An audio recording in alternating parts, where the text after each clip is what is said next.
ସମସ୍ତଙ୍କୁ ନମସ୍କାର। ବ୍ରହ୍ମପୁର ମହାନଗର ନିଗମ ପକ୍ଷରୁ ଦଣ୍ଡନାଚ ସମ୍ପର୍କରେ ଅତ୍ୟନ୍ତ ଗୁରୁତ୍ୱପୂର୍ଣ୍ଣ ସୂଚନା।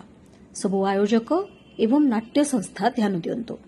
ଦଣ୍ଡନାଚ ଭଳି ପବିତ୍ର କାର୍ଯ୍ୟକ୍ରମକୁ ଅପସଂସ୍କୃତି, ଅଶ୍ଳୀଳତା ଏବଂ ଦୁଇ ଅର୍ଥବୋଧକ ଶବ୍ଦ ପ୍ରୟୋଗରୁ ଦୂରେଇ ରଖନ୍ତୁ। ଦଣ୍ଡନାଚ ବେଳେ କେବଳ ପାରମ୍ପରିକ ଓ ସାଂସ୍କୃତିକ କାର୍ଯ୍ୟକ୍ରମର ହିଁ ଆୟୋଜନ କରନ୍ତୁ ଏବଂ ଆୟୋଜନ ବାବଦ ପୂର୍ବ ସୂଚନା ଅତି କମ୍ରେ 3 ଦିନ ପୂର୍ବରୁ ବ୍ରହ୍ମପୁର ମହାନଗର ନିଗମରେ ଦାଖଲ କରନ୍ତୁ। ଆମର ଏନଫୋର୍ସମେଣ୍ଟ ସ୍କ୍ୱାର୍ଡ ନାଚ ସ୍ଥାନକୁ ଗଲେ ନାଟ୍ୟ ସଂସ୍ଥାର ମୁଖ୍ୟ ଏବଂ ସମସ୍ତ କଳାକାରଙ୍କ ନାଁ, ଠିକଣା, ମୋବାଇଲ ନମ୍ବର ତଥା ସ୍ଥାନୀୟ ଥାନାର ଅନୁମତି ପତ୍ର ଦେଖାଇବା ପାଇଁ ପ୍ରସ୍ତୁତ ରୁହନ୍ତୁ। ପୁଣି ଥରେ କହି ରଖୁଛୁ, ଦଣ୍ଡନାଚରେ ଅଶ୍ଳୀଳତା, ଅପସଂସ୍କୃତି କି ଅସାମାଜିକ କାର୍ଯ୍ୟକୁ ଆଦୌ ବରଦାସ୍ତ କରାଯିବ ନାହିଁ। ଆୟୋଜକ ଏବଂ ନାଟ୍ୟ ସଂସ୍ଥାଙ୍କ ବିରୁଦ୍ଧରେ ତ୍ୱରିତ କାର୍ଯ୍ୟାନୁଷ୍ଠାନ ନିଆଯିବ।